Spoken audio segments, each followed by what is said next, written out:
अस्सलाम वालेकुम, कैसे हैं आप सब। अ, तो आज का हमारा लेक्चर है learning and theories of conditioning.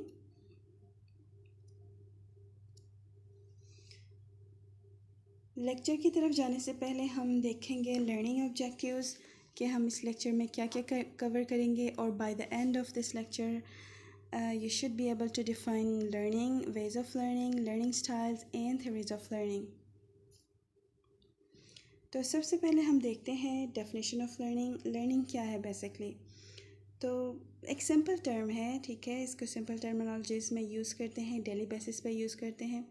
Learning का मतलब है सिंपली सीखना, ठीक है। कोई भी एक्टिविटी, कोई भी स्किल, कोई भी आर्ट सीखने को लर्निंग कहते हैं। लर्निंग एक अम्ब्रेला टर्म है, एक ब्रॉडर टर्म है जो डिफ़ाइन करता है हर वो एक्टिविटी जिसके थ्रू आप नए स्किल्स सीखते हैं, नॉलेज एक्वायर करते हैं through observation, through practical activities और थ्रू लाइफ एक्सपीरियंसेस। लर्निंग कई तरीक़ों से हो सकती है, ठीक है। इसके मतलब लर्निंग थ्रू लिसनिंग भी हो सकती है, थ्रू विजुअल भी हो सकती है, थ्रू रीडिंग, राइटिंग, प्रैक्टिसिंग, ठीक है। बहुत सारे एंगल्स हैं, बहुत सारे पर्सपेक्टिव्स हैं जिसके थ्रू हम नए स्किल्स एक्वायर कर सकते हैं, नया नॉलेज एक्वायर कर सकते हैं। लेकिन अगर हम साइकोलॉजी के पर्सपेक्टिव से देखें तो लर्निंग को लिमिट किया गया है टू कैटेगरीज़ में। मतलब हम एक्टिव भी लर्न करते हैं और पैसिव भी लर्न करते हैं, जिसको कहते हैं active learning and passive learning. अब एक्टिव लर्निंग क्या चीज़ है। एक्टिव लर्निंग एक डेलिब्रेट प्रोसेस है लर्निंग का, एक अनब्रेकेबल चेन है, एक कंटिन्यूस प्रोसेस है जिसमें आप day to day daily basis पे आप ऑब्जर्वेशन के थ्रू, डायरेक्ट इंस्ट्रक्शन के थ्रू, फिज़िकल एक्टिविटीज़ के थ्रू, प्रैक्टिस के through, reading, writing, listening, watching, ये सारे एक्टिविटीज़ के थ्रू आप चीज़ें सीखते हैं, ठीक है। नई चीज़ें सीखते हैं, नए स्किल्स सीखते हैं। इसको कहते हैं एक्टिव लर्निंग। और इसका ऑपोजिट है पैसिव लर्निंग। पैसिव लर्निंग थोड़ा टाइम कंज्यूमिंग है क्योंकि इसमें आता है trial and error processes. Trial and error processes का मतलब क्या है कि आप कोई एक्टिविटी परफॉर्म करते हैं, आप उसमें आप फेल होते हैं या आप सही परफॉर्म नहीं कर सकते, and then you tried again over and over again, तब तक जब तक आप उस एक्टिविटी में क्या कहते हैं, आप अच्छी तरह उसको परफॉर्म कर सकें, जब तक आप उसमें स्किलफुल हो जाएं, जब तक कि आप उसमें मास्टर हो जाएं, ठीक है। फॉर एग्ज़ाम्पल आप पीटीए ले लें। पीटीए आप फर्स्ट टाइम आप पीटीए करने बैठ जाते हैं, ठीक है। तो आपको तो नहीं आता ना फ़ौरन से आप ये नहीं कि आपने पीटीए करने के लिए आप बैठ गए, पेशेंट आपके सामने है and you are like the pro PTA performer. नहीं, ऐसा तो नहीं होता। जब आप पहली दफ़ा पीटीए देखते हैं, पियोटन ऑडियोमीटर देखते हैं, तब आप क्या करते हैं, बटन्स का आपको पता चलता है कि बटन्स की प्लेसमेंट क्या है, उसके हेडफोन्स, उसका बोन कंडक्टर, उसका रिस्पॉन्ड बटन, सारी चीज़ें देखते हैं। फिर आप आहिस्ता आहिस्ता परफॉर्म करना शुरू करते हैं। अब उस परफॉर्मेंस के दौरान आपसे कई गलतियाँ भी हो जाती हैं, आप कुछ फ्रिक्वेंसीज़ भी मिस करते हैं, कुछ इंटेंसिटीज़ भी मिस करते हैं, कब कोई कोई मास्किंग करना भूल जाता है, कोई कोई इंस्ट्रक्शंस देना भूल जाता है, कोई कोई ऑटोस्कोपी परफॉर्म करना भूल जाता है। ये लेकिन टाइम टू टाइम जितना आप करते हैं, जितना आप प्रैक्टिस करते हैं, उतना ही आप में वो क्या कहते हैं, पीटीए परफॉर्म करने की स्किल्स आप में स्ट्रेंथन हो जाती हैं, ठीक है। ये है trial and error process. Passive वे है, टाइम कंज्यूमिंग है। पैसिव इसीलिए कहा गया है कि कुछ ये एक्सपीरियंस होती हैं, कुछ लर्निंग आर्ट होता है, कुछ स्किल्स को एक्वायर करने के लिए आपको ज़्यादा टाइम की ज़रूरत होती है। मतलब आप वो जितना ज़्यादा परफॉर्म करते हैं उतना ज़्यादा आप उस स्किल में अच्छे होते हैं, वो स्किल आप में स्ट्रेंथन हो जाती है, ऐसे कि जैसे कि वो आपके अंदर नेचुरली है, नेचुरली आपके अंदर इंग्रेंड है।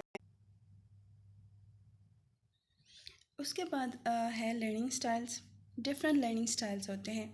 डिफरेंट स्टाइल से, डिफरेंट तरीक़ों से लोग समझते हैं, नए नए स्किल्स हासिल करते हैं, नया नॉलेज एक्वायर करते हैं, ठीक है।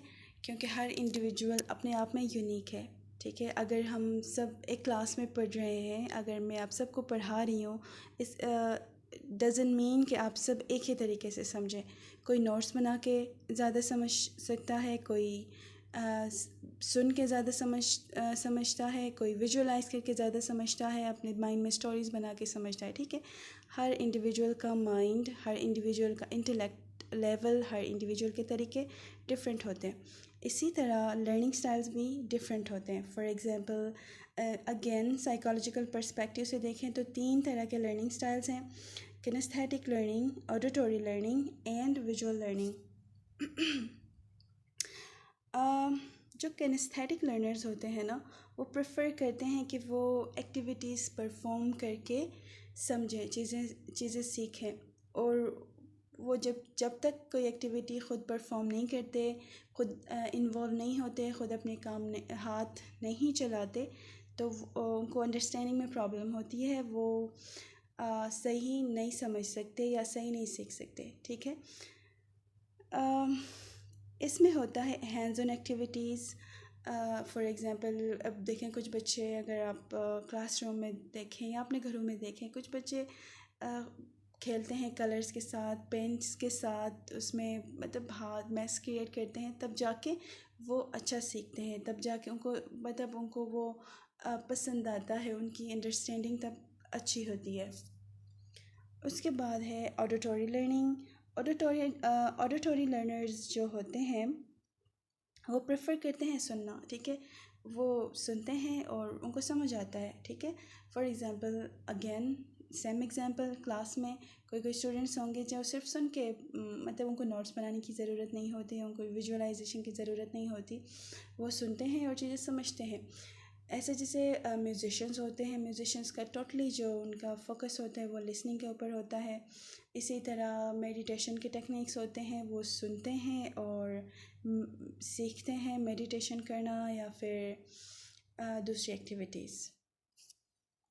उसके बाद है विजुअल लर्निंग। विजुअल लर्निंग, जो विजुअल लर्नर्स होते हैं वो प्रेफर करते हैं कि वो चीज़ें देखें, खुद मतलब उनके फोकस में हो, उनकी नज़र में हो वो चीज़ें, ठीक है। वो विजुअलाइजेशन करते हैं, वो माइंड में स्टोरीज़ बनाते हैं, उनको कनेक्ट करते हैं, तब जाके वो अच्छा समझते हैं। जो विजुअल लर्नर्स होते हैं वो पिक्चर्स को ज़्यादा अच्छा रीड करते हैं, पिक्चर्स के थ्रू अच्छा समझते हैं, चार्ट्स के थ्रू अच्छा समझते हैं, मैप्स के थ्रू अच्छा समझते हैं, अगर वो जियोग्राफी या फिर सोशल स्टडीज़ की साइड पर हो, ठीक है। इसके अलावा चीज़ें देख के वो ज़्यादा समझते हैं। फॉर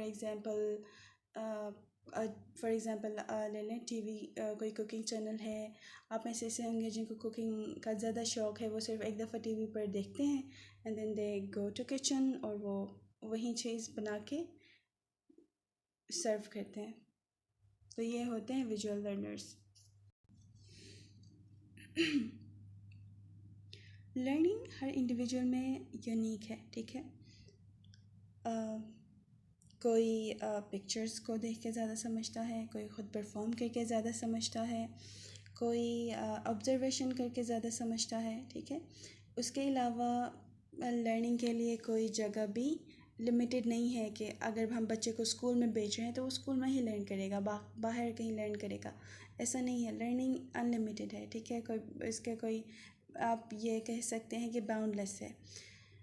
हम स्कूल्स में भी सीखते हैं जिसको फॉर्मल लर्निंग कहते हैं, और हम इनफॉर्मल तरीके से भी सीखते हैं, मतलब घरों में, रिश्तेदारों में, गलियों में, फ्रेंड्स के घर, डिफरेंट प्लेसेस में, हॉस्टल्स में, एट्सेट्रा एट्सेट्रा।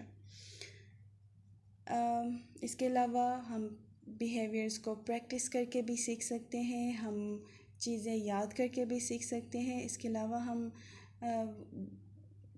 टीवी में देख के या फिर हम दूसरों के बिहेवियर्स को देख के, हम दूसरों की आदतों को भी देख के हम बहुत सारी चीज़ें लाइफ में लर्न करते हैं, बहुत सारी चीज़ें लाइफ में सीखते हैं।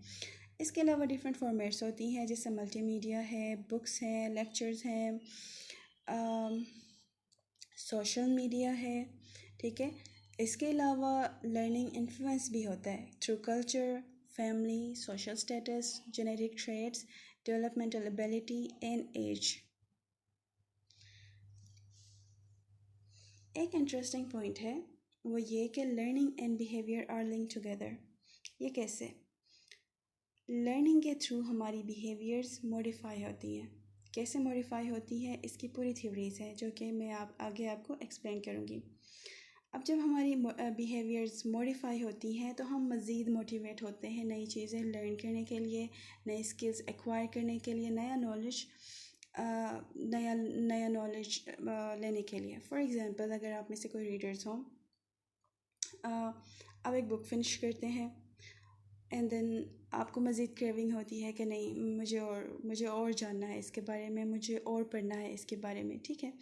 आप मज़ीद मोटिवेट होते हैं, मज़ीद एक फ़ोर्स आपको पुश करता है। वो क्यों? क्योंकि आपका बिहेवियर काफ़ी हद तक मॉडिफाई होता है, ठीक है। अब लर्निंग एंड बिहेवियर ऐसे हैं जैसे टू साइड ऑफ कॉइन, ये इंसेपरेबल हैं, ये हमेशा साथ साथ चलते हैं, learning and behaviour. For instance, एक छोटा सा एग्जांपल है, आपके घर में बाइसिकल है, आपका बड़ा भाई है, वो साइकिल चलाता है और उसको देख के आपका दिल करता है कि आप भी साइकिल चलाएं। अभी आपने सीखा नहीं है, उसको देख के आपका दिल किया कि काश मैं भी चलाऊं। तो एक दिन आपके जहन में आता है कि चलो मैं ट्राई करता हूँ, ठीक है। फिर आप साइकिल पर बैठ जाते हैं फॉर द फर्स्ट टाइम, आपको कुछ भी नहीं पता साइकिल के बारे में और आप गिर जाते हैं, आपको चोट लगती है, ठीक है। अब ऐसा नहीं होता कि आप क्विट करते हैं कि नहीं, मैं बैठा था साइकिल पे, मैं गिर गया, ऐसा नहीं होता। शायद हो भी सकता है लेकिन मोस्टली केसेस में ऐसा नहीं होता, ठीक है। वहाँ पर आपका बिहेवियर स्लाइटली चेंज होता है। वो ये कि आपने अभी साइकिल के बारे में जानना है कि ये काम कैसे करता है, मैं क्या करूँ कि मैं गिर ना जाऊँ, मैं क्या तरीके अपनाऊँ कि मुझे साइकिल चलाना आए जैसे मेरा बड़ा भाई चलाता है। फिर आपको पता चलता है कि साइकिल में पैडल्स होते हैं जिसको कंट्रोल करना है, उसके अलावा बैलेंस मैंने मेंटेन करना है, ठीक है। अब जब मैं बैलेंस मेंटेन नहीं करूँगा तो मैं गिर जाऊँगा, ठीक है। फिर आपको ब्रेक्स का पता चलता है, फिर आपको पता चलता है कि कहाँ पर पैडल फास्ट मैंने चलाना है, कहाँ पर मैंने नहीं चलाना, ठीक है। डिफरेंट जो भी साइकिल से रिलेटेड जो भी स्ट्रेटजीज़ हैं, ठीक है। फिर ये सारी स्किल्स एक्वायर करने के बाद आप चलाना स्टार्ट करते हैं। अब ये नहीं कि 2-3 दिन में आपको पता चल गया और आपने चलाना स्टार्ट किया तो आप मास्टर बन गए, बेस्ट साइकिलिस्ट बन गए। नहीं, आप गिर जाएंगे, आपको चोट लगेगी, कभी आपका साइकिल टायर कभी पंक्चर होगा, फिर गिर जाएंगे, फिर ऐसी चीज़ें होती रहेंगी।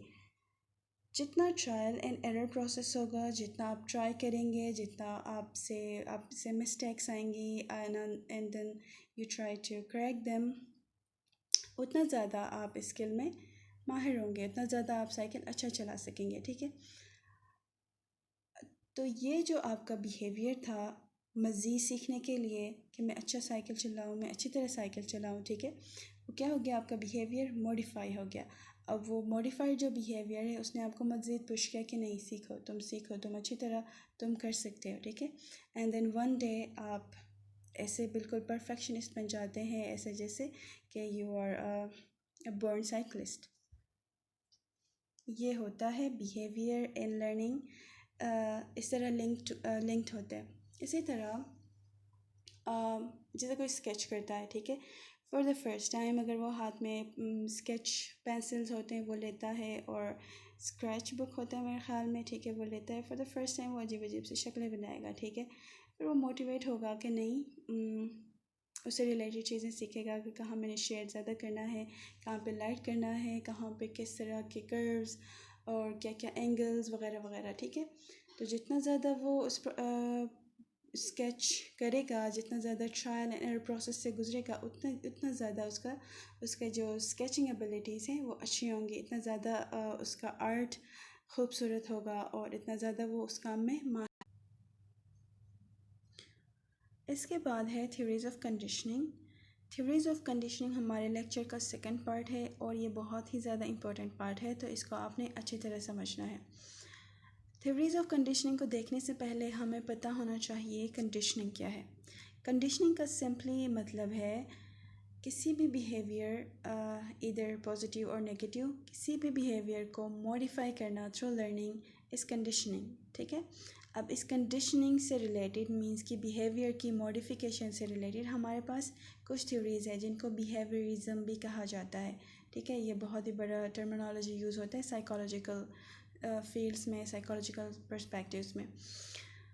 तो जो हमारे पास थ्योरीज़ हैं वो है classical conditioning, operant conditioning, reinforcement, constructivist theory and connectivism. तो सबसे पहले हम क्लासिकल कंडीशनिंग देखते हैं। क्लासिकल कंडीशनिंग को डीपर अंडरस्टैंडिंग में जाने से पहले कुछ टर्मिनोलॉजीज़ हैं जिनका हमें मतलब पता होना चाहिए, ठीक है, तब जाके हमें क्लासिकल कंडीशनिंग की सारी गेम समझ आएगी। तो सबसे पहले है स्टिमुलाई जो कि क्लासिकल कंडीशनिंग में बहुत ज़्यादा यूज़ होगा। स्टिमुलाई का मतलब क्या है? कोई भी चीज़ जो इन्वायरमेंट में है, आपके इर्द गिर्द है, ठीक है, वो स्टिमुलाई है। कोई भी चीज़ दैट एग्जिस्ट्स नियर यू और in the environment. For example laptop, आपका लैपटॉप एक स्टिमुलस है। फ़ैन स्टिमुलस है, आपका बेड स्टिमुलस है, फूड स्टिमुलस है। कोई भी चीज़ जो इन्वायरमेंट में है वो स्टिमुलस है, ठीक है। इसके अलावा अनकंडीशनल स्टिमुलस बहुत ज़्यादा यूज़ होगा, अनकंडीशनल रिस्पॉन्स बहुत ज़्यादा यूज़ होगा, न्यूट्रल स्टिमुलस बहुत ज़्यादा यूज़ होगा, conditional response and conditional stimulus बहुत ज़्यादा यूज़ होगा, ठीक है। अब अनकंडीशनल का मतलब क्या है? अनकंडीशनल स्टिमुलस का मतलब है कि एक नेचुरल रिएक्शन, ठीक है, एक natural reaction to unconditional stimulus. For example bacteria एक अनकंडीशनल स्टिमुलस है। वो आपको इन्फेक्ट करता है, आप बीमार हो जाते हैं। ये क्या है? अनकंडीशनल रिस्पॉन्स है। इसका क्या मतलब हुआ कि ये चीज़ें आपने सीखी नहीं कहीं से, ये इनबॉर्न है, ये आपके जेनेटिक कोड में है, आपके इंस्टिंक्ट में है, ठीक है, कि आपको बैक्टीरिया ने इन्फेक्ट किया, आप बीमार हो गए, ठीक है। इसी तरह कोई गर्म चीज़ आपने टच किया गलती से, आपको दर्द होना शुरू हो गया, वो बर्न हो गया, दर्द होना शुरू हो गया, ठीक है। आपका बॉडी का नेचुरल एक अनकंडीशनल रिस्पॉन्स है, मीन्स के आपके बॉडी ने ये सीखा नहीं है, ये ऑलरेडी है, इसके नर्व फाइबर्स में है, इसका जेनेटिक कोड इस तरह डिज़ाइन किया गया है, ठीक है, नेचुरल है ये सारी चीज़ें। इसके बाद है न्यूट्रल स्टिमुलस। न्यूट्रल स्टिमुलस का मतलब ये है कि it means nothing to you, ठीक है। फॉर एग्जांपल चेयर है, आप क्लास में हैं, चेयर है, चेयर को देख के आपको कोई फीलिंग्स नहीं आती, जस्ट अ चेयर, ठीक है। कोई आपके लिए वो कोई इतनी बड़ी चीज़ नहीं है कि उसको देख के आपको गुस्सा आए या फिर आपको पेन हो या फिर उसको देख के आप खुश हों, ऐसा कुछ भी नहीं है, इट्स जस्ट अ थिंग, ठीक है। मतलब आपके लिए वो ऐसे एग्जिस्ट करता है, लेकिन उससे रिलेटेड आपके अंदर कोई फीलिंग्स नहीं है, ठीक है।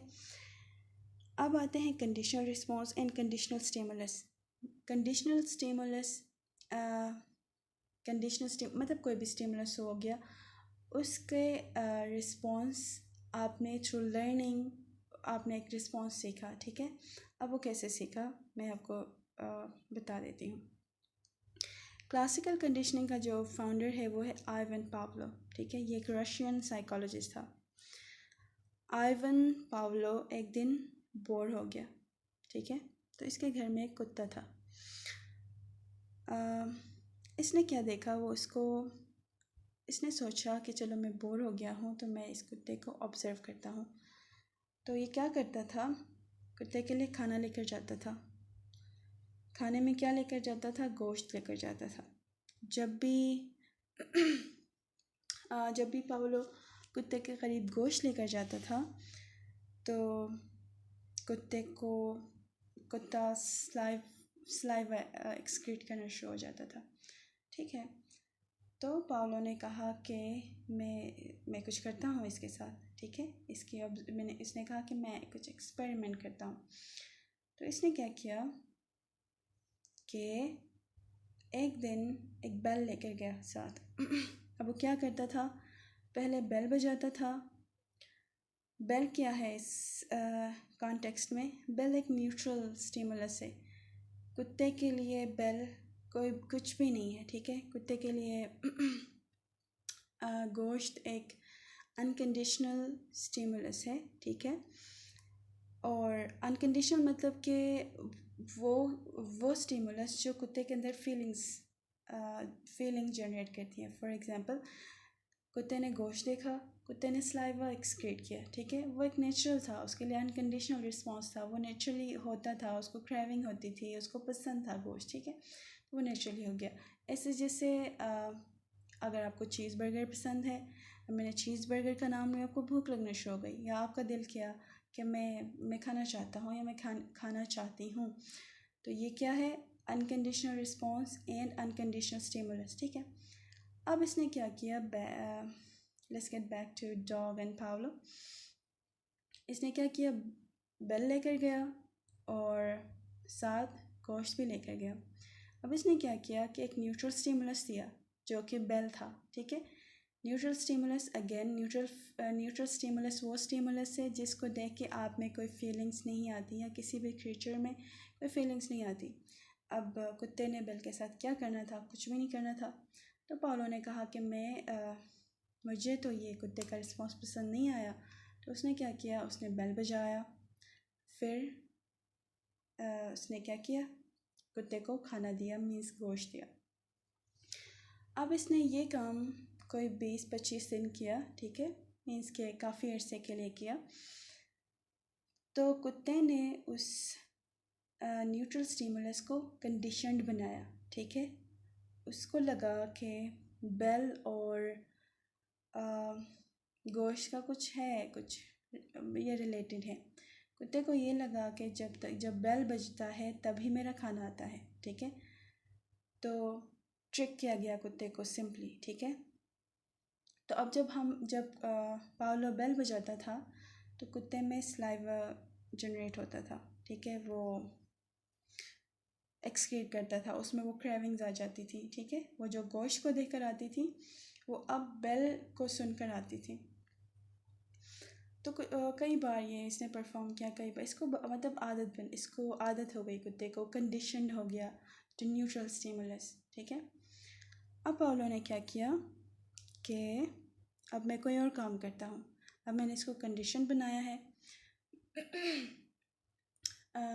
वो बोर हो गया इस एक्सपेरिमेंट से। फिर उसने क्या किया कि अब वो सिर्फ बेल बजाता था और कुत्ते को खाना नहीं देता था, ठीक है।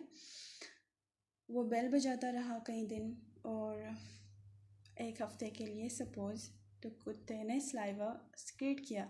एक न्यूट्रल स्टिमुलस को पाउलो ने क्या किया?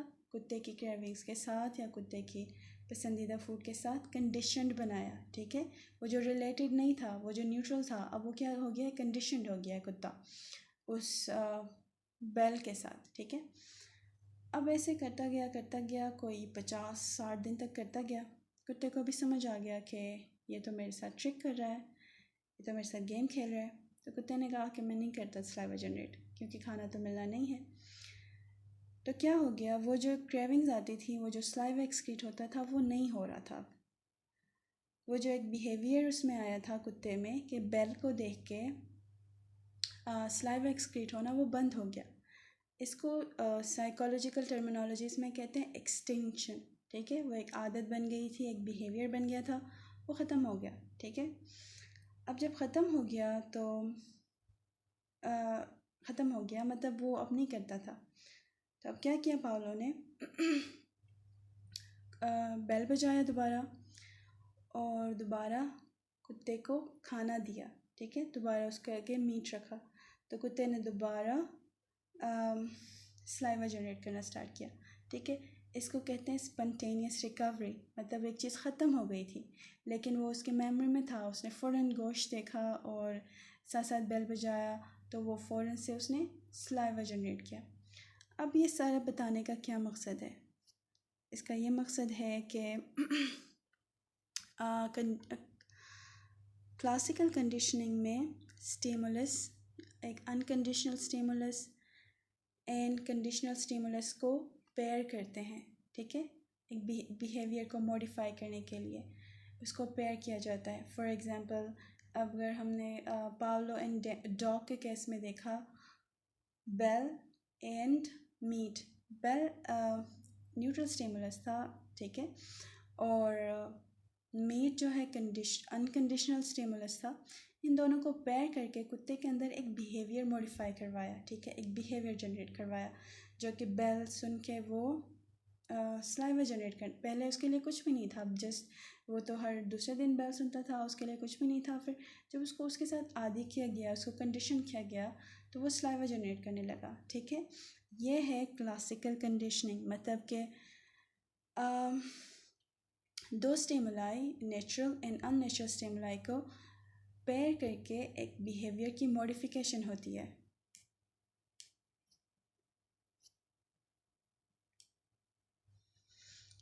इसके बाद एक साइकोलॉजिस्ट आया दूसरा, इसका नाम था जॉन वॉटसन। जॉन वॉटसन ने पावलो की इस थ्योरी को पढ़ा, इस एक्सपेरिमेंट को पढ़ा और उसको अच्छा लगा। ठीक है, उसने क्या सोचा कि अब पावलो ने कुत्ते के साथ किया है, मैं बच्चे के साथ करता हूँ। तो जॉन वॉटसन के घर में एक बच्चा था, उसका नाम था एल्बर्ट। एल्बर्ट जो है 11 मंथ का था। तो उसने क्या किया, इस एक्सपेरिमेंट में उसका नाम रखा लिटिल एल्बर्ट। ठीक है, जॉन वॉटसन के घर में एक चूहा होता था, वो वाइट कलर का था, फजी सा था, प्यारा सा था। ठीक है, मज़े की बात यह है कि लिटिल एल्बर्ट जो कि 11 मंथ का बच्चा है, अभी 1 साल का भी नहीं हुआ, उसको वो चूहा बड़ा पसंद था, वो उसके साथ खेलता था, उसको डर नहीं लगता था चूहे को देख के। जो कि नॉर्मल बच्चों को, नॉर्मल जो भी इंसान है, आप हैं, मैं हूँ, हम सबको डर लगता है, लेकिन एल्बर्ट को डर नहीं लगता था। अब जॉन वॉटसन ने क्या कहा कि मैं अब इसके साथ एक्सपेरिमेंट करता हूँ। अब क्या करता था जॉन, जॉन ये करता था कि एल्बर्ट के सामने वो चूहा रखता था। ठीक है, और उसके साथ वो अजीब अजीब सी डरावनी आवाज़ें प्ले करना शुरू हो गया। ठीक है, पहले तो एल्बर्ट ने इग्नोर किया। ठीक है, लेकिन जब वो हर बार ये काम होना स्टार्ट हो गया। ठीक है, कि जब भी वो चूहे को एल्बर्ट के सामने रखता था और आवाज़ें पीछे से डरावनी हॉरर आवाज़ें प्ले करता था, तो एल्बर्ट को डर लगने लगा। ठीक है, एल्बर्ट के अंदर वो फोबिक क्या कहते हैं, फोबिया जनरेट हो गया। एल्बर्ट को डर लगने लगा, वो खौफ उसको आने लगा चूहे से। तो अब जब भी एल्बर्ट चूहे को देखता था तो रोना शुरू हो गया। ठीक है, हालांकि वो आवाज़ें नहीं, चूहा नहीं निकालता था, लेकिन वो उसको पेयर किया गया। ठीक है, एल्बर्ट की लाइकिंग, एल्बर्ट की जो एक इंटरेस्ट था, मतलब जो चीज़ें उसको पसंद थी, लाइक वो चूहा उसको पसंद था और उसके साथ वो जो आवाज़ें थी, ठीक है, वो कोई इंटरलिंक नहीं है। ठीक है, लेकिन उसको पेयर किया गया, उन दोनों को कंडीशनल एंड अनकंडीशनल स्टिमुलाई को पेयर किया गया और एल्बर्ट के अंदर खौफ जनरेट करवाया, फोबिया जनरेट करवाया। ठीक है, अब एल्बर्ट के अंदर सिर्फ चूहे को देख के डर नहीं लगता था, उसको वो हर चीज़ों से डर लगता था जो वाइट होते थे और फजी होते थे, चाहे वो कॉटन हो, चाहे वो कुशन हो वाइट कलर का। ठीक है, अब हर उन चीज़ों से डर लगने लगा जो वाइट एंड फजी हैं, क्योंकि एल्बर्ट एसोसिएट करने लगा वाइट एंड फजी को हॉरिफिक आवाज़ों के साथ। इसको कहते हैं जर्नलाइजेशन, जो कि एक जनरल जो चीज़ों को देख के आपके अंदर खौफ आता है। ठीक है, वो खौफ क्या कहते हैं, आप सहम जाते हैं, आप डर जाते हैं। ठीक है, ये चीज़ किया गया एल्बर्ट के साथ। ठीक है, अगेन इसमें क्या किया, unconditional stimuli and conditional stimuli को इंटरलिंक किया गया बिहेवियर जनरेट करने के लिए। वो बिहेवियर क्या था एल्बर्ट के केस में, एल्बर्ट को डराया गया।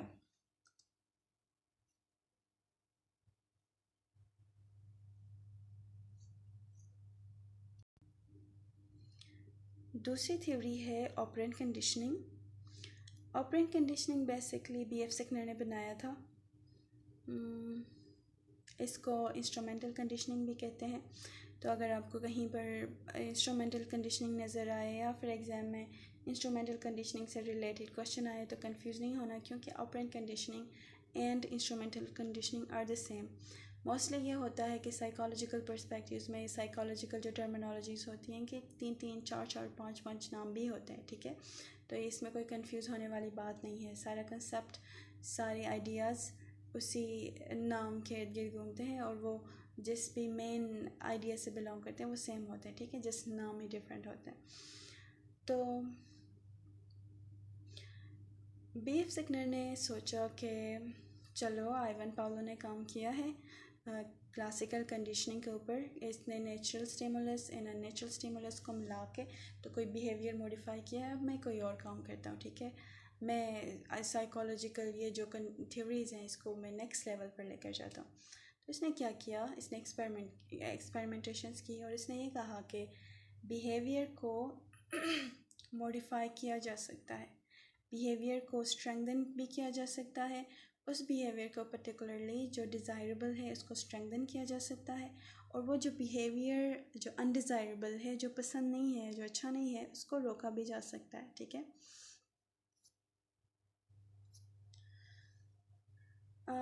ऑपरेंट कंडीशनिंग में बीएफ सिकनर ने दो मेन चीज़ों को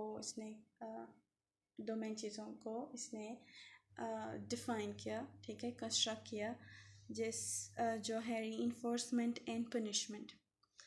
रीइंफोर्समेंट का मतलब है कि कोई डिज़ायरेबल आदत है बच्चे में, ठीक है, कोई अच्छी आदत है या उसने कोई अच्छा काम किया है या कोई अच्छी एक्टिविटी की है, तो आप उसको रीइंफोर्स करते हैं, ठीक है, उस आदत को रीइंफोर्स करते हैं ताकि वो बच्चा वो काम आगे भी करे, ठीक है, वो काम कंटिन्यू करे, वो काम रोके नहीं, ठीक है।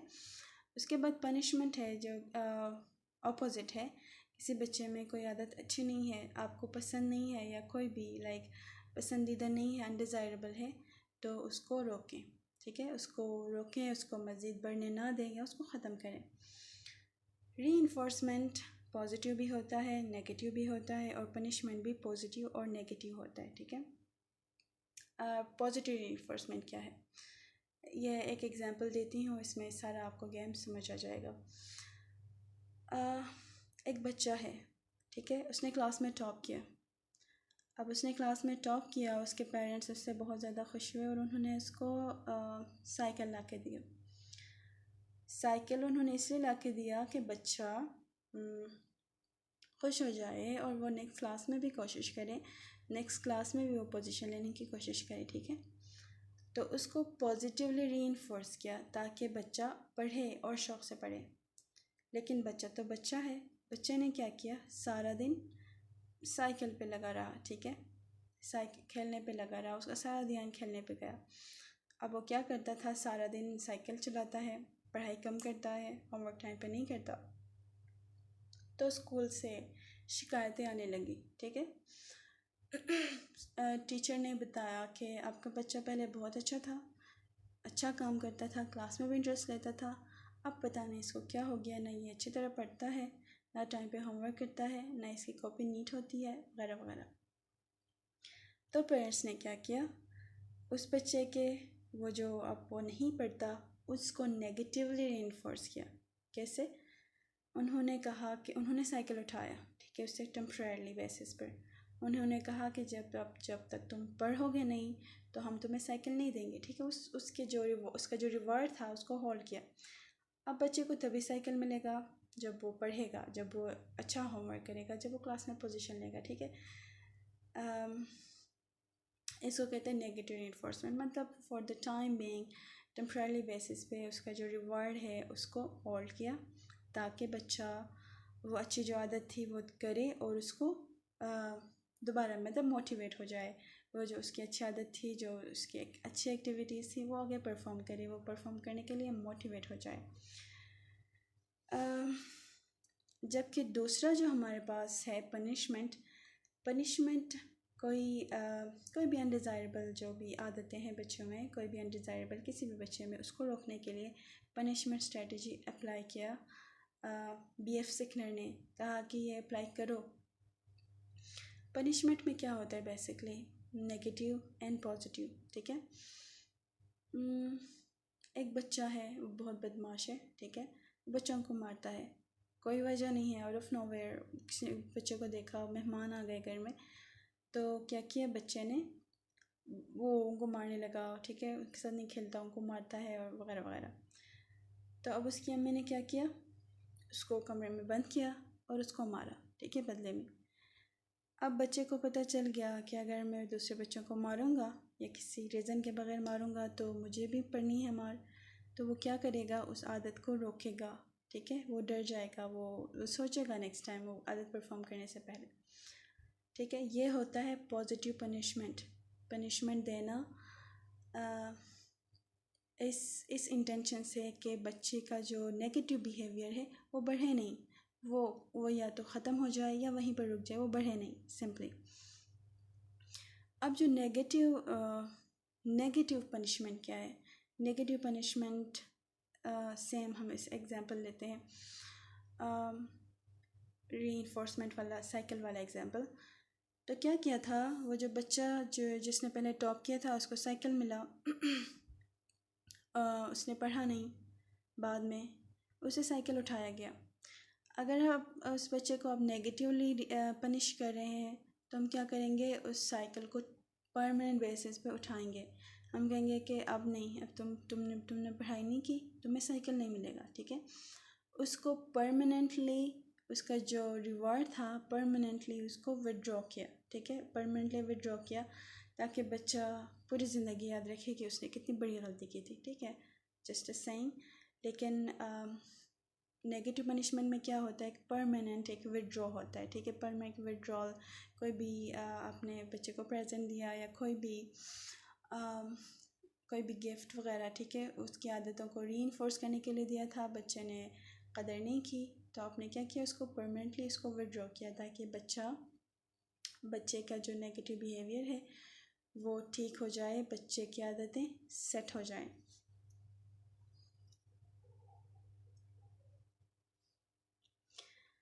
अब सिकनर जो था ना, वो इतना लिमिटेड बंदा नहीं था कि वो सिर्फ बच्चों पर ही करता, नहीं, उसने कहा कि मैं एनिमल्स पर भी ट्राई करूँगा, ठीक है।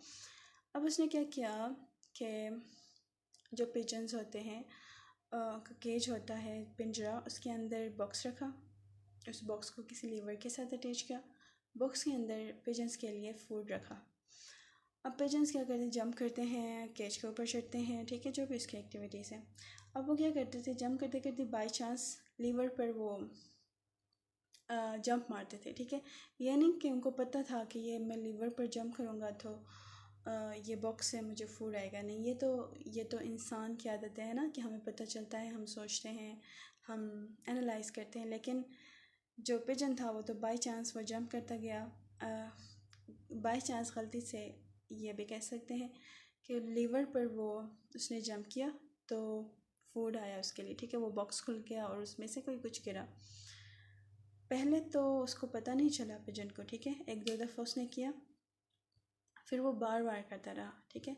अब उसको पता था कि अगर मैं लीवर पर जंप करूँगा तो मुझे फूड मिलेगा। ये क्या था, उसका पॉजिटिव रीइंफोर्समेंट था, मतलब वो लीवर पर जंप करता था, बदले में उसको फूड मिलता था। तो सिकनर ने कहा कि ऑपरेंट कंडीशनिंग जो है ना, इंसानों में भी एप्लीकेबल है और परिंदों में भी एप्लीकेबल है, जानवरों में भी एप्लीकेबल है। अब यही ऑपरेंट कंडीशनिंग है, ठीक है। इंसान के अंदर सुपरस्टिशंस बनते हैं। सुपरस्टिशंस मतलब कि वहमी जो होते हैं, या फिर अच्छा फॉर एग्ज़ाम्पल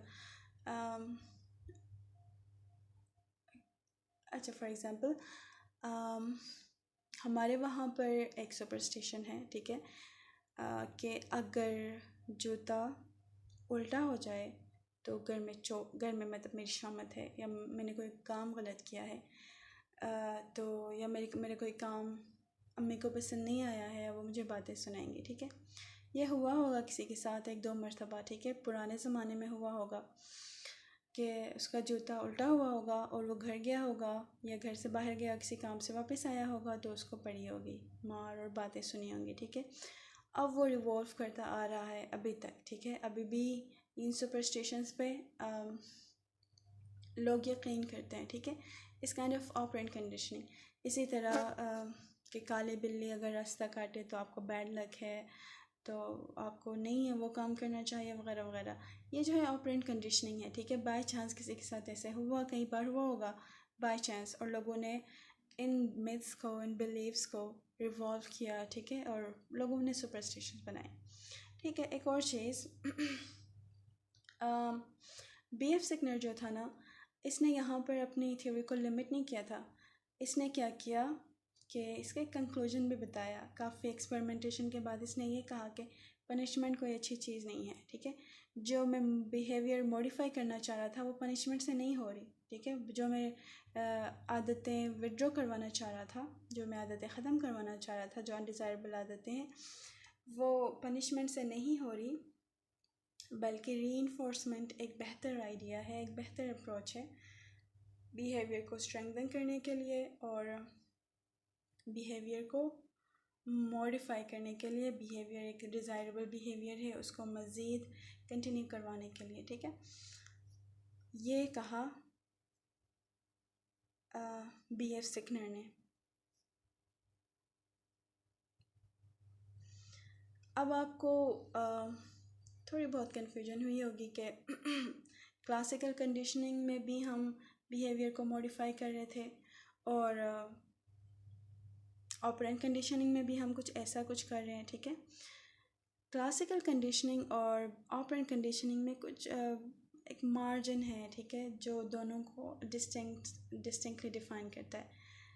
क्लासिकल कंडीशनिंग में हम क्या करते हैं, अनकंडीशनल स्टिमुलस अनकंडीशनल स्टिमुलस को पेयर करते हैं, या unconditional stimulus and neutral stimulus को पेयर करके कंडीशनड रिस्पॉन्स हम लेते हैं इंसानों से या फिर जानवरों से, ठीक है। लेकिन ऑपरेंट कंडीशनिंग क्या करता है, ये रीइंफोर्समेंट एंड पनिशमेंट के थ्रू बिहेवियर को मॉडिफाई करता है। इसमें स्टिमुलस का कोई रोल नहीं है, कोई न्यूट्रल, कोई अनकंडीशनल स्टिमुलस का रोल नहीं है। इस जस्ट रीइंफोर्समेंट, जिसमें आप रिवार्ड देते हैं पॉजिटिवली या उस रिवार्ड को होल्ड करते हैं, और पनिशमेंट, ठीक है, या उस रिवार्ड को आप परमानेंटली उसको विड्रॉ करते हैं, ठीक है, या बच्चे को या किसी को भी पनिश करते हैं ताकि वो बिहेवियर आगे कंटिन्यू नहीं करे, ठीक है। ये एक मार्जिन है, ये इसके इन दोनों के बीच में डिस्टिंक्ट एक डिफरेंस है। रीइंफोर्समेंट का, जैसे अभी हमने कहा, रीइंफोर्समेंट क्या है, इस ए गिफ्ट, ठीक है, इस ए रिवॉर्ड, जो आप किसी के अंदर भी किसी भी बिहेवियर को मॉडिफाई करने के लिए, उस बिहेवियर को स्ट्रेंथन करने के लिए, उस बिहेवियर को मज़ीद कंटिन्यू करवाने के लिए आप उनको रीइंफोर्स करते हैं। ऑपरेंट कंडीशनिंग का बहुत ही एक पावरफुल एग्जांपल है स्क्रीमिंग चाइल्ड, जो कि डेली बेसिस पे आपको ये एग्जांपल नज़र भी आएगा, और आपने ख़ुद भी ये एक्सपेरिमेंट किया होगा, कई बार किया होगा कि आपको ये चीज़ नॉर्मल लगती होगी, ठीक है। लेकिन साइकोलॉजिकल फील्ड में ये एग्जांपल बहुत बड़ा एग्जांपल है। फॉर एग्जांपल, एक बच्चा रो रहा है, ठीक है, बहुत कोई वजह नहीं है, ऐसे रोना शुरू हो गया, ठीक है, आउट ऑफ हैबिट। अब उसकी आवाज़ बहुत अनोइंग है, आप भी तंग हो रहे हैं, उसके पेरेंट्स भी तंग हो रहे हैं, और जितने भी आसपास के लोग हैं सारे तंग हो रहे हैं, ठीक है। अब ऐसे कंडीशन में क्या करते हैं, आप बच्चे को फ़ौरन से कोई कैंडी देते हैं या कोई कोई टॉय देते हैं, ठीक है, या बच्चे को उठाते हैं, ठीक है, उसकी चीखों को बंद करने के लिए, उसका जो रोना धोना है उसको बंद करने के लिए, ठीक है। तो ऑपरेंट कंडीशनिंग के साथ ये कैसे लिंक्ड है, एक बच्चे के अंदर एक बिहेवियर था, ठीक है, जो कि आपको पसंद नहीं आया और आपने उसको रोका थ्रू रीइंफोर्समेंट, ठीक है। आपने बच्चे को कैंडी दिया, उसको कुछ दे दिया और उसका मुंह बंद करवाया, सिंपल एज दैट, ठीक है। तो ये एक ऑपरेंट कंडीशनिंग में आप ये एग्जांपल ले सकते हैं, ठीक है। ये जो सिकनर है और जो वॉटसन था, ठीक है, इन दोनों का बहुत ही बड़ा रोल है साइकोलॉजी में। अब ये दोनों का क्या मानना था, ये लोग अपने बिल्कुल इनके दिल में, या फिर इनके, आप यूँ समझे कि इनका फ़ैद था।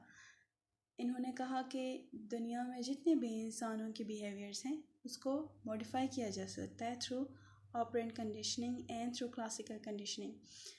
सिर्फ इंसानों में नहीं बल्कि जानवरों में भी ये प्रोसेस हो सकता है, ठीक है। इनका एक कहने का मकसद ये भी था कि human learning and animal learning more और लेस सेम है, ठीक है। इन्होंने और ये इनकी जो थ्योरीज़ हैं ये काफ़ी टाइम तक रही भी दुनिया में। लोगों ने इस बात को बिल्कुल यकीन कर लिया कि हाँ, दुनिया में जितने भी हमारी ज़िंदगी में या फिर जितने भी लोग, इन सब की बिहेवियर्स को through classical conditioning and through open conditioning इसको मॉडिफाई किया जा सकता है। अनलेस एंड अनटिल नया एज आ गया, ठीक है, टेक्नोलॉजी आ गई, नए साइकोलॉजिस्ट आ गए और इनकी थ्योरीज़ को उन्होंने काफ़ी हद तक लिमिट कर दिया, ठीक है। B.F. सिकनर एंड वाटसन के जो ये आइडिया था कि इंसान की बिहेवियर्स को through classical conditioning and operant conditioning through reinforcement behaviours को मॉडिफाई किया जा सकता है, किया बल्कि इन्होंने कहा कि किया जाता है। और इस पूरे प्रोसेस को इन्होंने नाम दिया बिहेवियरिज्म, मतलब कि बिहेवियर्स को मॉडिफाई करना, बिहेवियर्स को कंट्रोल करना, ठीक है। बच्चों में बच्चों में लर्निंग भी इसी के थ्रू हो सकती है। जब हम उनके बिहेवियर्स को मॉडिफाई करेंगे तो इंसान ज़्यादा से ज़्यादा सीख सकता है। जब हम उनकी बिहेवियर्स को मॉडिफाई करेंगे तो इंसान अच्छी आदतें सीख सकता है। जब हम बिहेवियर्स को मॉडिफाई करेंगे तो इंसान बुरी आदतें रोक सकता है, ठीक है। लेकिन इसके बाद नए साइकोलॉजिस्ट आए और उन्होंने नई थ्योरीज़ बनाई, ठीक है, जिन्होंने काफ़ी हद तक B.F. सिकनर एंड वाटसन के जो आइडियाज़ थे इसको उन्होंने लेस ऑथेंटिक बना दिया। जब तक B.F. सिकनर था, जब तक वाटसन था, तो बिहेवियरिज्म से रिलेटेड जो थ्योरीज थी, conditional, classical conditional and operant conditioning, ये पीक पर थी, ठीक है। यही थ्योरीज सर्कुलेट हो रही थी, यही लोग यही मान रहे थे कि बिहेवियर की मॉडिफिकेशन से ही लर्निंग हो सकती है, ठीक है। आदतें बनती हैं, स्किल्स इंसान जो न्यू स्किल्स हैं वो रीइंफोर्समेंट के थ्रू एक्वायर करता है, वो ऑपरेंट कंडीशनिंग के थ्रू एक्वायर करता है। और इंसान की जो दूसरे बिहेवियर्स हैं वो क्लासिकल कंडीशनिंग से ही होती है। ये तब तक था जब तक B.F. सिकनर था, ठीक है। फिर B.F. सिकनर नहीं रहा दुनिया में, ठीक है, तो नए साइकोलॉजिस्ट आए जिन्होंने बिहेवियरिज्म को पीछे छोड़ा और नई थ्योरीज उन्होंने बनाई। इसमें से एक नई थ्योरी है सोशल लर्निंग। सोशल लर्निंग बहुत ही लेटेस्ट है, बहुत सक्सेसफुल भी है और न्यू भी है। ये एल्बर्ट बेंडोरा ने सजेस्ट किया था। एल्बर्ट बेंडोरा का ये है मास्टरपीस है सोशल लर्निंग। सोशल लर्निंग को सोशल कॉग्निटिव अप्रोच भी कहा जाता है, इसको ऑब्जर्वेशनल लर्निंग थ्योरी भी कहा जाता है, इसको सोशल लर्निंग थ्योरी भी कहा जाता है। और इसका एक बहुत ही फेमस नाम है मॉडलिंग, ठीक है। Modelling and social learning are the same, आपने कंफ्यूज नहीं होना। अगेन जो कि मैंने आपको पहले भी कहा था, साइकोलॉजिकल जो टर्मिनोलॉजीज़ होती है ना, वो उसके कई नाम होते हैं, ठीक है। मकसद एक ही होता है, चीज़ एक ही होती है, इसके बेसिक्स एक ही होती हैं, नाम इसके डिफरेंट होते हैं, डिफरेंट जगहों पर डिफरेंट नाम यूज़ हो सकते हैं। एल्बर्ट बेंडोरा का ये मानना था कि ज़रूरी नहीं है कि हम क्लासिकल कंडीशनिंग या ऑपरेंट कंडीशनिंग से ही सीखें। ज़रूरी नहीं है कि हमारे बिहेवियर्स ही हमारी लर्निंग को मॉनिटर करती हैं या हमारे बिहेवियर में मॉडिफिकेशन की वजह से ही हम नई चीज़ें सीखते हैं, हम नए स्किल्स सीखते हैं, ठीक है।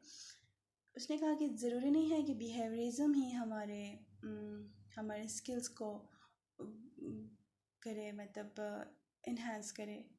इसने कहा कि बिहेवियरिज्म कोई मोनोपोली नहीं है, ठीक है। इसने ये कहा कि इंसान की ज़िंदगी में सोसाइटी भी तो एक चीज़ है, कि हम सोसाइटी से भी बहुत सारी चीज़ें सीखते हैं, लोगों में रह के सीखते हैं, लोगों को देख के सीखते हैं, ठीक है। साथ साथ इसने कहा कि इंसान का अपना माइंड भी तो है, इंसान का अपना ब्रेन भी तो है, और वो एनिमल से डिफरेंट है, ठीक है। एनिमल ब्रेन से डिफरेंट है और हमारा जो माइंड है वो एनिमल ब्रेन से, एनिमल से बिल्कुल डिफरेंट है, क्योंकि हम अलग तरीके से सोचते हैं, ठीक है। हमारे बिहेवियर्स डिफरेंट होते हैं, हम सोचते हैं, हम फील करते हैं, हमारे इमोशंस होते हैं, ठीक है, ये सारी चीज़ें। तो इसने कहा कि मैं बिहेवियरिज्म को नहीं मानता, मैं अपनी थ्योरी बनाता हूँ, ठीक है। तो इसने ये कहा कि इसने मॉडलिंग का आइडिया दिया। मॉडलिंग का बेसिक्स ये था कि हम सोसाइटी में जो रहते हैं, लोगों के साथ घुलते मिलते हैं, लोगों से सीखते हैं, ठीक है। उसके अलावा हम अपना माइंड यूज़ करते हैं, अपनी अपनी थ्योरीज, अपनी एक्सपेरिमेंटेशंस, अपनी एक्सपीरियंसेस के थ्रू हम सीखते हैं। बेंडोरा का सबसे बड़ा जो पॉइंट था सोशल लर्निंग में वो ये था ऑब्जर्वेशन। अब इसने कैसे ये कहा कि इंसान ऑब्जर्वेशन से सीखता है।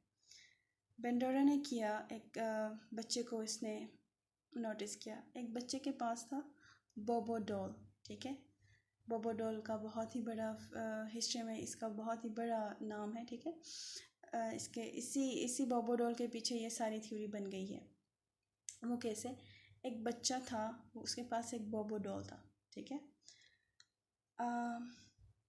अब वो बच्चा टीवी देख रहा था, टीवी में भी एक बच्चे के पास बोबो डॉल था, ठीक है।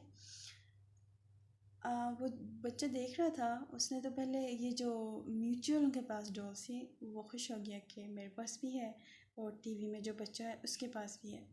अब ये हुआ कि टीवी में जो बच्चा था उसने उस बोबो डॉल का जो है ना हाथ उसने किया, उसको चेयर अप किया, ठीक है। किया तो जो बच्चा था जिसके पास बोबो डॉल था उसने भी वही काम किया, ठीक है। लोग तो देखते हैं ना कि बच्चे ऐसे करते हैं, बच्चे मतलब गुस्सा करते हैं, पेरेंट्स गुस्सा करते हैं कि इसको देख के तो ये भी करता है, क्या ज़रूरत थी, ठीक है, इतना हमने ख़र्चा किया तुम्हारे खिलौनों पर और तुम ये करते हो वो करते हो। तो बेसिकली बेंडोरा ने इसका हल निकाला। बेंडोरा ने कहा कि जो बच्चे होते हैं वो ऑब्जर्वेशन से सीखते हैं। सिर्फ बच्चे नहीं, हर कोई ऑब्जर्वेशन से सीखता है, ठीक है।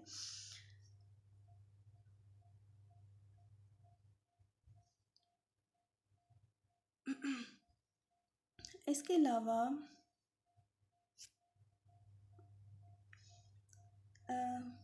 बेंडोरा ने कहा कि हम अपने आइडियल्स बनाते हैं, रोल मॉडल्स बनाते हैं जिनको हम फॉलो करते हैं, जो सोसाइटी का पार्ट है, ठीक है। सोसाइटी में वो लोग होते हैं, कोई लोग हमें पसंद आते हैं, कोई आपके आइडियल्स होते हैं, चाहे वो सेलिब्रिटी हो, वो टीवी, वो स्पोर्ट्स में हो, या वो कोई भी हो, आपका कोई रिलेटिव हो जिससे आप बहुत ज़्यादा इंस्पायर होते हैं, ठीक है। आप उसको फॉलो करते हैं, उसकी कोई ना कोई आदत अपनाते हैं, या उसके ड्रेसिंग स्टाइल, या उसकी आदतें, उसके तौर तरीके वगैरह वगैरह। तो इंसान क्या करता है, ऑब्जर्वेशन से सीखता है, बहुत सारी चीज़ें सीखता है, ठीक है। जितना इंसान ऑब्ज़र्व करता है, जितनी चीज़ों को देखता है, तो उतनी ज़्यादा इंसान की लर्निंग होती है, वो उन बिहेवियर्स को कॉपी करता है। तो ये भी एक ऑब्ज़र्वेशन भी इंसान की लाइफ में बहुत बड़ा फैक्टर है जो बिहेवियर्स को मॉडिफाई करता है।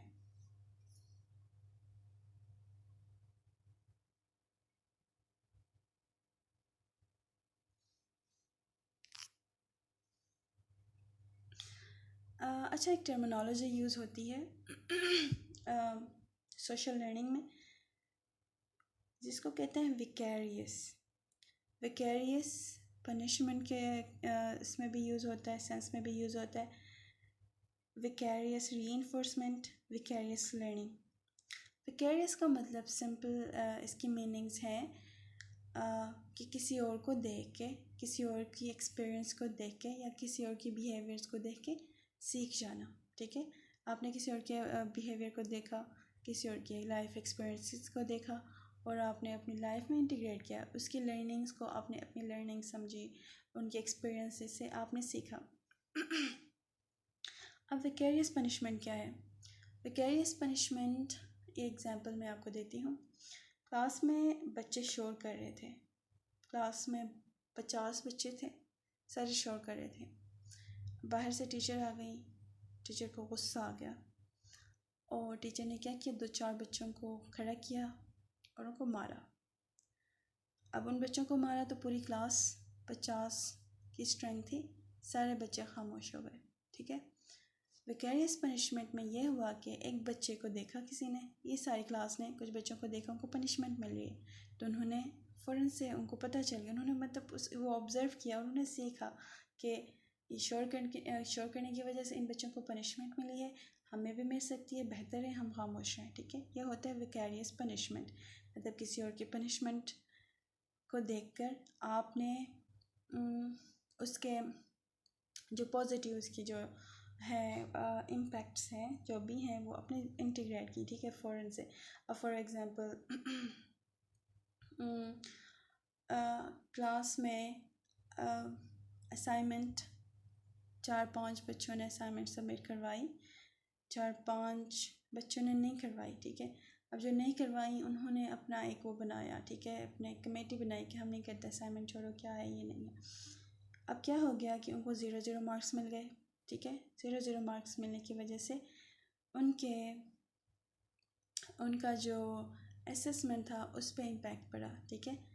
अब जो बाकी बच्चे थे उनको पता चल गया कि ये तो पनिशमेंट है, ठीक है, ये काइंड ऑफ पनिशमेंट है, हमारे मार्क्स कट रहे हैं, हमारे ग्रेड्स गिर रहे हैं, तो हम ये काम नहीं करेंगे, हम असाइनमेंट स्किप नहीं करेंगे, हम असाइनमेंट टाइम पे सबमिट करेंगे, ठीक है। It is also an example of vicarious punishment. उसके बाद था विकैरियस रीइंफोर्समेंट। विकैरियस रीइंफोर्समेंट के लिए भी हम क्लासरूम का एग्जांपल लेते हैं। क्लास में एक बच्चा है, बहुत मेहनत करता है, असाइनमेंट भी टाइम पे सबमिट करता है, लेक्चर्स भी गौर से सुनता है, पार्टिसिपेट भी करता है, मार्क्स भी अच्छे लाता है, ठीक है। अब जो बच्चा है उसको टीचर्स की तरफ से उसको अप्रिसिएशन मिलती है, घर में भी उसकी इज़्ज़त होती है और उसके फ्रेंड्स में भी वो पढ़ने वाला बच्चा है, ठीक है। अब कुछ बच्चों को एहसास होता है, ठीक है, वो उस बच्चे को देखते हैं, ठीक है, कि उसको तो अच्छी खासी रिस्पेक्ट है, उसको अप्रिसिएशन है, उसको अप्रिशिएट किया जाता है, तो वो क्या करते हैं, वो भी मेहनत करते हैं, कोशिश करते हैं, ठीक है, ताकि वो भी एक ही पेज पर आ सकें। दैट इज़ विकैरियस रीइंफोर्समेंट, मतलब किसी और की रीइंफोर्समेंट के एक्सपीरियंसेस को देख के, ऑब्ज़र्व करके वो पॉजिटिव बिहेवियर्स अपने अंदर इंटीग्रेट करना। इसी तरह विकैरियस लर्निंग, दूसरों को देख के, दूसरों को बिहेवियर्स देख के इंस्पायर हो के अपने अंदर वो लर्निंग स्ट्रेटजीज़, वो एक्सपीरियंसेस, बिहेवियर्स वगैरह वगैरह अपने अंदर मॉडिफाई करना, अपने अंदर इंटीग्रेट करना, अपने अंदर इंट्रोड्यूस करना is vicarious learning. For example, किसी की ड्रेसिंग पसंद आ गई, ठीक है, आपने वो अपने अंदर वो इंटीग्रेट किया, किसी को आपने किसी स्टेज पर परफॉर्म करते हुए देखा, ठीक है, आपको पसंद आ गई, उसकी एक्टिंग पसंद आ गई, and then you try that, और क्योंकि आप उसके फुट स्टेप पे चलते हैं वो आपको इंस्पायर करता है वगैरह वगैरह।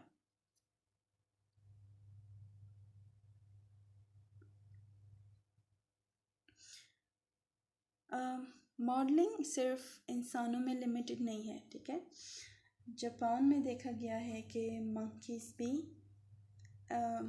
मॉडलिंग को फॉलो करते हैं। मॉडलिंग को फॉलो करना ये मतलब नहीं है कि मॉडलिंग करते हैं, रैंप पे वॉक करते हैं, ठीक है, इसका बिल्कुल भी ये मतलब नहीं है।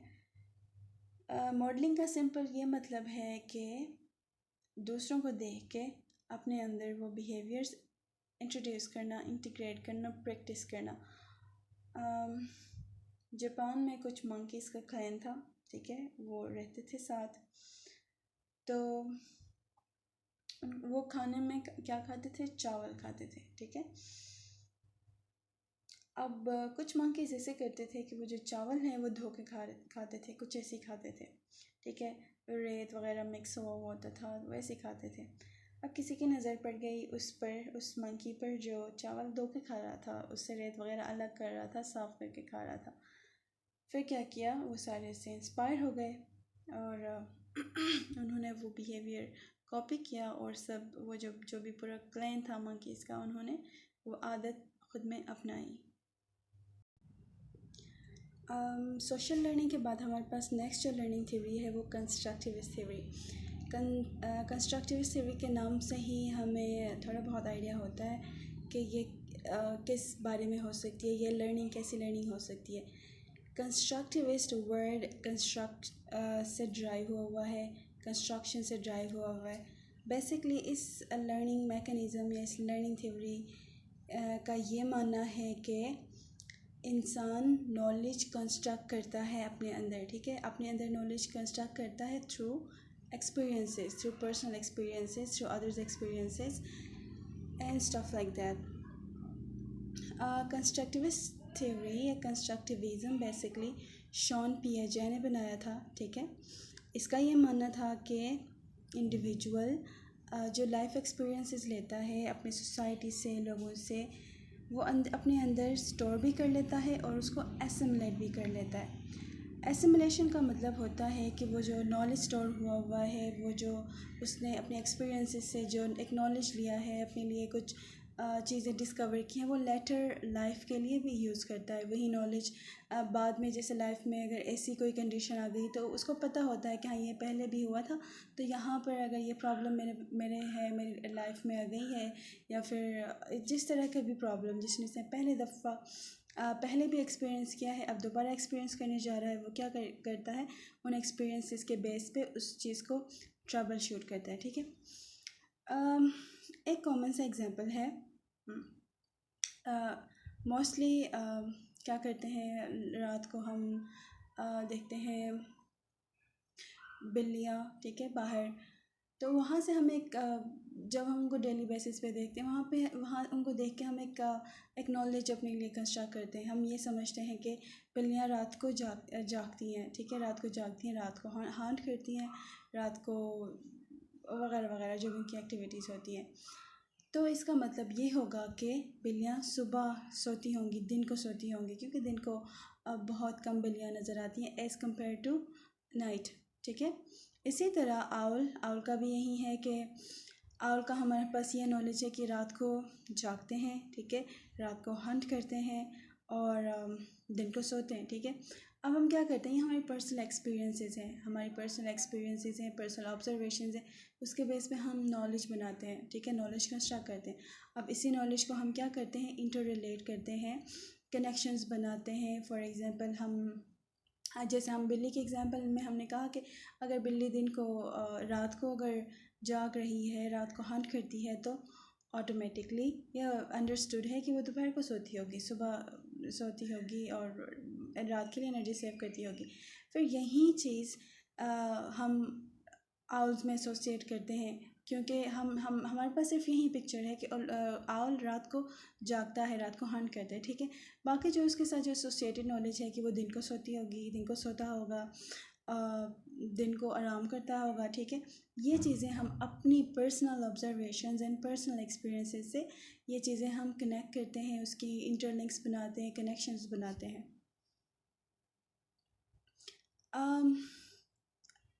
जो पिएजे था, शॉन पिएजे, इसने ये कहा कि ये सिर्फ जानवरों में नहीं होता, ठीक है, ये इंसानों में भी होता है, और most specifically and most importantly ये बच्चों में देखी जा सकती है।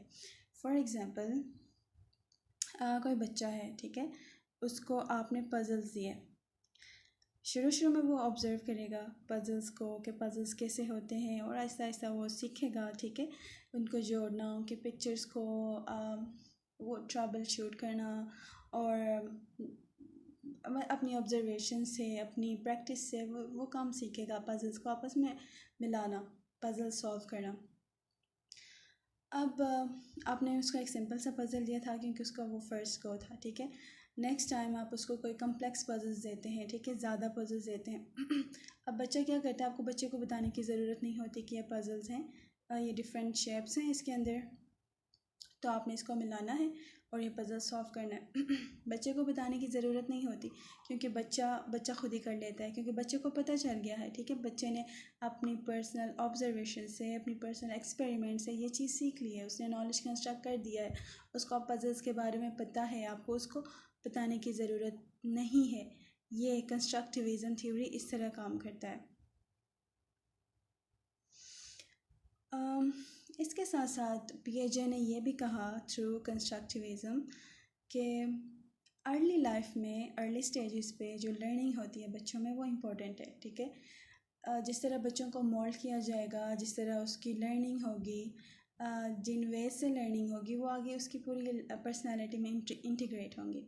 फॉर एग्ज़ाम्पल अब पजल्स ले लें, लैंग्वेज ले लें। कोई बच्चा अगर बचपन में वो अगर आपके ऑब्जर्वेशन में है या पेरेंट्स का ऑब्जर्वेशन में है कि वो लैंग्वेजेस ईज़िली पिक करता है, वो उसको इतना स्ट्रगल करने की ज़रूरत नहीं होती। फॉर एग्ज़ाम्पल बाइलिंगुअल होते हैं, ट्राइलिंगुअल होते हैं जो उर्दू भी स्पीकिंग होते हैं और साथ साथ उनकी मदर टंग डिफरेंट होती है। या कभी कभी ऐसे होते हैं इंटर कल्चरल मैरिजेस होते हैं या इंटर रीजन्स मैरिजेस होते हैं जहाँ पे लैंग्वेज डिफरेंस होती है, फादर की डिफरेंट होती है, मदर की डिफरेंट होती है, ठीक है। ऐसे कंडीशंस में कुछ बच्चे दोनों लैंग्वेजेस ईज़िली पिक करते हैं या फ्लुएंटली दोनों लैंग्वेजेस बोलते हैं, ठीक है। अब ये इनिशियल आपकी ऑब्जर्वेशन है, ठीक है।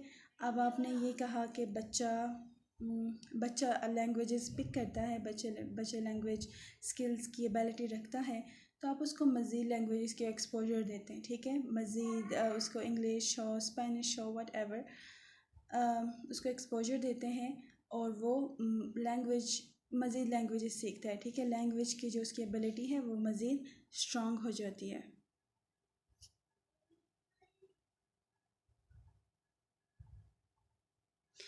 इसके साथ साथ इसमें कॉन्ट्रडिक्टरी आइडिया भी आता है कंस्ट्रक्टिविज़म में। वो ऐसे कि कभी कभी हमारा लाइफ में एक्सपोजर कम होता है, ठीक है। हमारा सर्कल छोटा होता है या हमें बाहर निकलना पसंद नहीं होता या हम अपने बिलीव्स में ही रहना पसंद करते हैं, बिलीव्स को छोड़ना पसंद नहीं करते, ठीक है। उन्हीं बिलीव्स में रहते हैं, ठीक है। तो हम अपनी पर्सनल एक्सपीरियंसेस लाइफ में जो भी होती हैं उनके अकॉर्डिंगली अपने लिए हम फार्मूलाज बनाते हैं, अपने लिए थ्योरीज बनाते हैं, अपने लिए जो भी रिलेटेड जो भी स्टफ़ है, ठीक है। कि जैसे कि अगर कोई आपका फ्रेंड है, किसी ओरिजिन से है, उसने आपके साथ लड़ाई की, वो स्ट्रेट फॉरवर्ड है, ठीक है। तो आप क्या करते हैं कि उसके साथ आपका वास्ता पड़ा और आप उसको पूरे उसका जो पीछे बैकग्राउंड है उसके साथ रिलेट करते हैं कि इस जगह के लोग ऐसे होते हैं। या कोई ऐसी जगह का बंदा है जिसने आपके साथ बहुत अच्छा किया, वो आपके साथ बहुत स्वीट है, नाइस है, तो आप क्या करते हैं कि ये इस जगह का है और इस जगह के लोग सारे ऐसे ही है, अच्छे हैं, स्वीट है, नाइस है, ठीक है। ये आपकी पर्सनल एक्सपीरियंसेस होती हैं। अब कभी कभी ऐसे होता है कि आपका एक्सपोजर चेंज होता है, ठीक है। अब फॉर एग्ज़ाम्पल आप वो जो आपके साथ नाइस था, स्वीट था, आप उसके रीजन में जाते हैं, उसकी जगह में जाते हैं, ठीक ठीक है, ट्रैवल करते हैं और वहाँ पे आपकी एक्सपीरियंसेस डिफरेंट होती हैं। वहाँ पे लोग डिफरेंट थे, आपके साथ हार्श थे, आपके साथ रूड थे, आपके साथ उनका रवैया अच्छा नहीं था, ठीक है। तो वो आपकी जो नॉलेज थी, आपने जो नॉलेज एसिमुलेट किया था, आपने अंदर कंस्ट्रक्ट किया था, वो शटर हो जाती है और आप नए लाइफ एक्सपीरियंसेस लेते हैं। आप कहते हैं कि नहीं, मैं गलत थी, लोग एक जैसे नहीं होते, लोग डिफरेंट होते हैं। ये रीजन की बात नहीं होती या ये जगह की बात नहीं होती, भाई ये पर्सन टू पर्सन बिहेवियर्स होते हैं, ठीक है। इस तरह के अपने अंदर आपके जो नॉलेज एक कंस्ट्रक्शन था वो शटर होकर नए एक्सपीरियंसेस के थ्रू नए नॉलेज की कंस्ट्रक्शन हो जाती है। इसके बाद है थ्योरी ऑफ कनेक्टिविटीज़म, जो कि लास्ट थ्योरी है, लिस्ट में सबसे लास्ट है। अब तक जो थ्योरीज है वो इतनी ही है। थ्योरी ऑफ कनेक्टिविटीज़म के बाद अब तक कोई थ्योरी नहीं आई, क्योंकि theory of connectivism is all about connections और connections is all about modern technology, ठीक है। थ्योरी ऑफ कनेक्टिविटीज़म का ये मतलब है कि मॉडर्न जो वेज हैं थ्रू टेक्नोलॉजी हम जो लर्निंग करते हैं उसको कहते हैं सिंपली कनेक्टिविटीज़म। थ्योरी ऑफ कनेक्टिविटीज़म डेवलप किया था जॉर्ज सीमंस ने एंड स्टेफन डाउस ने, ठीक है। इन दोनों ने कहा था कि हमारी जो लाइफ है और हमारी लाइफ में जो लर्निंग है और दूसरे एस्पेक्ट्स हैं, टेक्नोलॉजी बहुत हद तक इन्फ्लुएंस करता है, जो कि सच है, ठीक है। अगर आप अभी रिसर्चेस देखें, जितनी ज़्यादा टेक्नोलॉजी एडवांस हो गई है, हमारे बिहेवियर्स भी उतने ही ज़्यादा चेंज हो गए, ठीक है।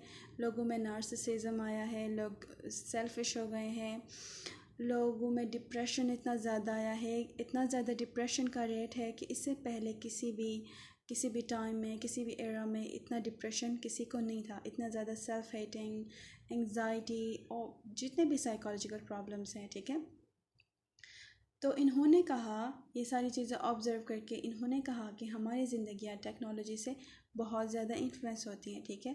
हमारी लर्निंग इन्फ्लुएंस होती है, हमारी ज़िंदगी के अदर एस्पेक्ट्स, ठीक है। आप उसको मेंटल हेल्थ भी कह सकते हैं, पर्सनल लाइफ भी कह सकते हैं, ठीक है, फाइनेंशियल भी कह सकते हैं। ये एस्पेक्ट्स भी इन्फ्लुएंस हो रहे हैं थ्रू टेक्नोलॉजी। कनेक्टिविज़म जो थ्योरी है, it's all about digital age, ठीक है। Digital age is all about technology, जहाँ पे सोशल मीडिया है, सोशल फोरम्स हैं, फेसबुक, ट्विटर, यूट्यूब, ठीक है। ये सारी चीज़ें हमारी लाइफ में एक इम्पोर्टेंट रोल प्ले करती हैं लर्निंग के हवाले से या लर्निंग के लिए।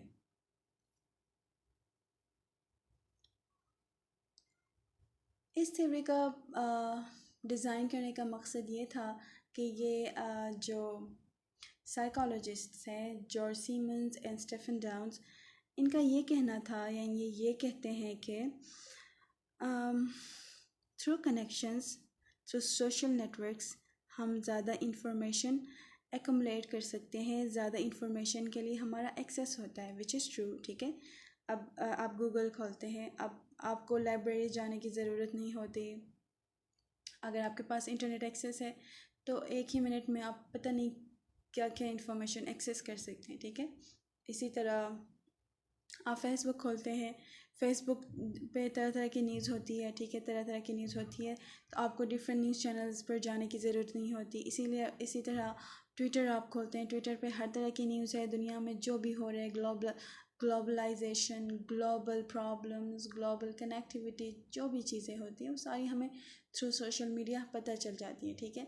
इस थ्योरी का भी यही मकसद था, इस थ्योरी के कहने का भी यही मकसद था, इस थ्योरी को डेवलप करने का भी यही मकसद था कि लोगों को बताएं कि ये जो चीज़ें हैं टेक्नोलॉजी से हमारे इंफॉर्मेशन के लिए हमारी एक्सेस बहुत ज़्यादा है, ठीक है। और जितनी ज़्यादा हमारी इंफॉर्मेशन के लिए एक्सेस होगी, इतनी ज़्यादा हमारी लर्निंग होगी, हम में नॉलेज एक्युमुलेट होगा, नॉलेज एजुमुलेट भी हो सकता है, ठीक है।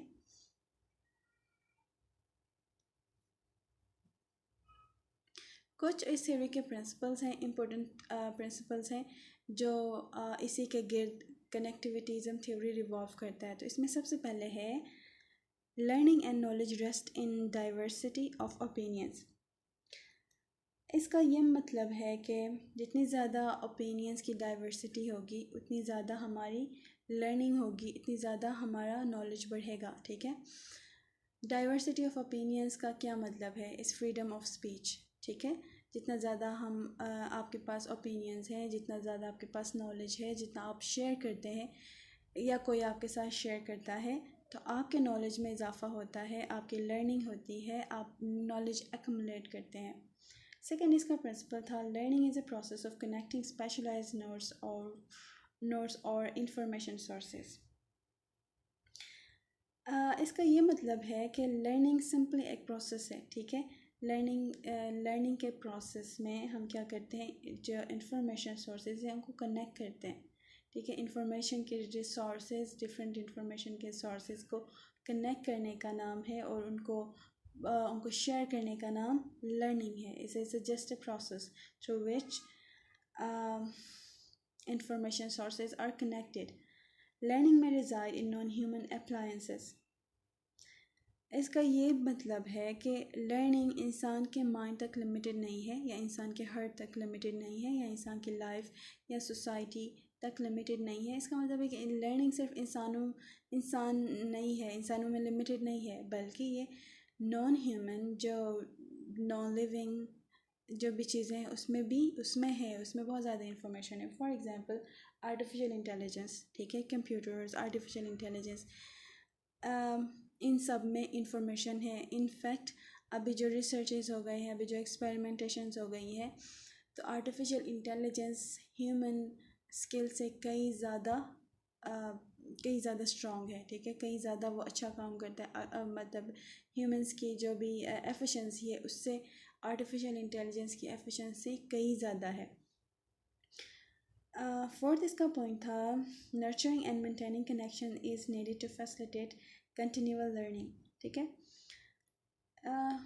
इंसान की ज़िंदगी जितनी होती है लर्निंग रुकती नहीं है। ठीक है, हम हर रोज़ सीखते हैं, हर टाइम कुछ ना कुछ सीखते हैं। जैसे कि हमने लेक्चर के स्टार्टिंग में कहा था, हमारी एक्यू लर्निंग भी होती है, हमारी पैसिव लर्निंग भी होती है, विजुअल, ऑडिटरी, किनेस्थेटिक लर्निंग होती है। ठीक है, डिफरेंट तरीक़ों से हम डिफरेंट लाइफ एक्सपीरियंसेस के थ्रू डिफरेंट नॉलेज हम गेन करते हैं। ठीक है, हर किसी से हमें कुछ ना कुछ सीखने को मिलता है।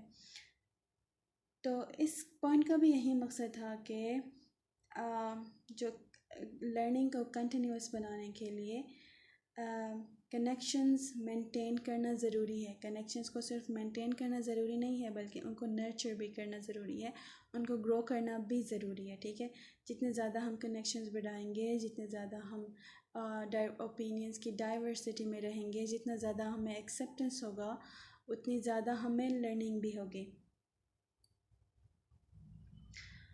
फिफ्थ इसका पॉइंट था, ability to see connections between fields, ideas and concepts is a core skill. इस पॉइंट का मतलब है कि आइडियाज़ को रिलेट करना, आइडियाज़ को कलेक्ट करना, डिफरेंट कंसेप्ट्स को कलेक्ट करना, कनेक्ट करना,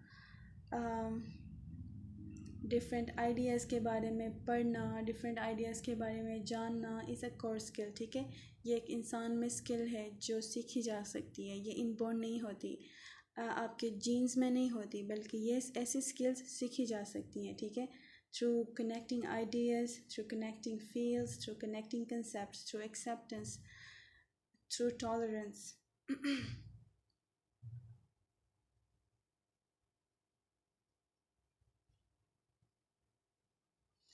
उसके बाद लास्ट इसका पॉइंट था, currency accurate up to date knowledge is the intent of all connectivist learning activities. इसका ये था कि लर्निंग के लिए इम्पोर्टेंट है कि हमारे पास जो नॉलेज है वो अप टू डेट होनी चाहिए, अपडेटेड नॉलेज होनी चाहिए। ठीक है, जितनी नॉलेज ज़्यादा हमारे पास अपडेटेड होगी, इतनी ज़्यादा हमारी लर्निंग अच्छी होगी। ठीक है, आप अपना फील्ड ले लें। ठीक है, हिस्ट्री एक इम्पोर्टेंट पार्ट है। ठीक है, बेशक आपके पास हिस्ट्री का नॉलेज होगा, आप हिस्ट्री में माहिर होंगे, परफेक्ट होंगे, लेकिन अप टू डेट नॉलेज भी होना लाजमी है। और यही जितना ज़्यादा आपके पास अप टू डेट नॉलेज होगा, इतना ज़्यादा आप मार्केट में नाम कमाएंगे, इतने ज़्यादा अच्छा प्रैक्टिशनर होंगे। ठीक है, जितने ज़्यादा आपको हेयरिंग एड्स की एडवांसेस का पता होगा, मशीनरी का पता होगा, ऑडियोलॉजिस्ट के बारे में पता होगा, जितना ज़्यादा आपको पता होगा कि ऑडियोलॉजी कितना एडवांस कर गई है, इसमें नई टेक्नोलॉजी क्या क्या आई है, इसमें क्या हो रहा है, ये चीज़ें अगर आपके पास अप टू डेट नॉलेज होगा तो आप मार्केट में परफेक्ट माने जाएंगे। ठीक है, आप क्राउड में वो स्ट्रगल करने की ज़रूरत नहीं होगी, लोग आपको मानेंगे, लोग आपको जानेंगे, लोग आपको पहचानेंगे, कि लोग आपको प्रेफर करेंगे। ठीक है, तो अप टू डेट नॉलेज होना ज़रूरी है, और स्पेशली कनेक्टिविज़म थ्योरी के लिए तो ये कोर पॉइंट है कि आपके पास अप टू डेट नॉलेज होना चाहिए। ठीक है, जिसके थ्रू आप ज़्यादा चीज़ें लर्न कर सकते हैं, आपकी लर्निंग इतनी ज़्यादा स्ट्रॉन्ग हो सकती है। तो ये था हमारा आज का लेक्चर। आई होप आपको समझ आया होगा। इसके बाद है कुछ मल्टीपल चॉइस क्वेश्चंस हैं। ठीक है, ये आपने सॉल्व करने हैं। ये कब सबमिट करने हैं मैं सीआर के साथ डेट शेयर करूँगी, तो आप सब ने मुझे ये फिल करके सबमिट करवाना है। इसके अलावा शॉर्ट ऐसे क्वेश्चंस हैं 2, ये भी आपने लिख के मुझे सेंड करना है, और ये आपकी असाइनमेंट है। ठीक है, आपने 10 MCQs बनाने हैं इसी लेक्चर से जो अभी हमने पढ़ा है, और मुझे सबमिट करना है। डेट्स मैं सीआर के साथ शेयर करूँगी। तो तब तक के लिए अल्लाह हाफ़िज़।